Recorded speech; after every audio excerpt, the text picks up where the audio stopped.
সাংবাদিকৰ সভাত gold star পানীৰ বটলত মকৰা সাংবাদিকৰ সভাত সেলিব্ৰেটিং 20 গোল্ড ষ্টাৰ পানীৰ বটলত মকৰা আচৰিত হৈছে নেকি আপুনি হয় আচৰিত হ'বলগীয়াই আজি দিনৰ 12 মান বজাত গড় কাপ্তানী বিভাগৰ অতিথিশালত গোলাঘাট জিলা আপকুৰ এখন সভা চলি আছে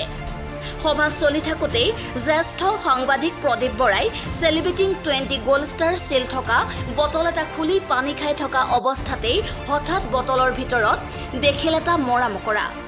ঘটনাটোৱে উপস্থিত সকলো সাংবাদিককে হতভম্ব কৰি তোলে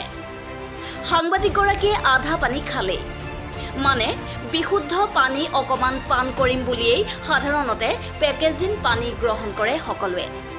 কিন্তু গোল্ড ষ্টাৰৰ দৰে পানীৰ বটলত এনেদৰে কীট পতংগ মিশ্ৰিত পানী বজাৰত বিক্ৰী কৰি থকা বিষয়টোৱে সকলোকে হতবাক কৰি তুলিছে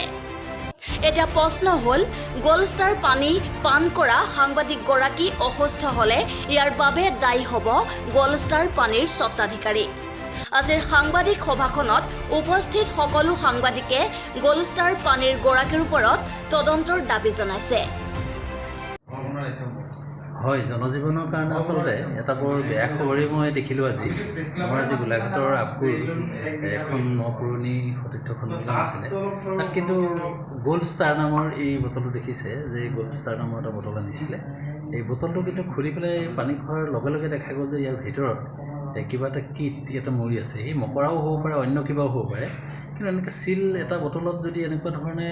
সোমাই থাকে আৱৰ্জনা সোমাই থাকে তেতিয়া সেই মানুহৰ কাৰণে জনস্বাস্থ্যৰ কাৰণে আচলতে এই কোনো কাৰণে গ্ৰহণযোগ্য নহয় আৰু এইবিলাক কথাই আচলতে ব্যৱসায়িক দিশটোৰ ওপৰতহে অকল লক্ষ্য কৰিছে নে জনস্বাস্থ্যৰ কাৰণে আচলতে পানী বটল কিনি খাই মানুহে কিহৰ কাৰণে মানুহে কিনি খায় এই কাৰণে যিহেতু অন্যত আজিকালি সততে পানীখিনি বিশুদ্ধ অৱস্থা পোৱা নাযায় বুলি ভাবে আৰু বিশুদ্ধ পানী বিচাৰি পেলাই যদি আমাৰ